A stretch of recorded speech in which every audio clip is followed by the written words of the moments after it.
How to use Midjourney. Hello guys, this is Atticus and welcome back to another tutorial video.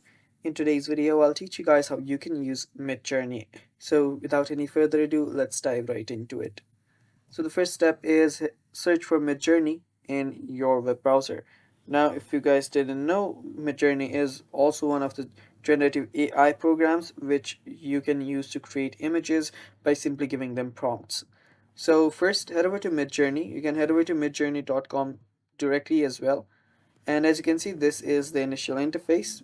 It looks really cool. Now you can head over to the sign up option if you don't have an account. Tap on sign up and you can continue with your Google account. So continue with your Google account.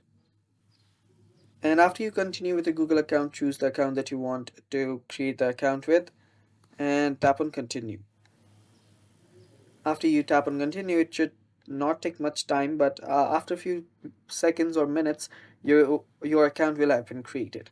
So right here you can see your Midjourney. Now there you can see a lot of different options. You can explore other people's creations as well. So like this, you can see other people's creations, and after this you can simply create your own creations as well. There you can see, you can on the left sidebar you'll see the create option. If you head over there, you can start creating, but you will need to actually have a membership for that.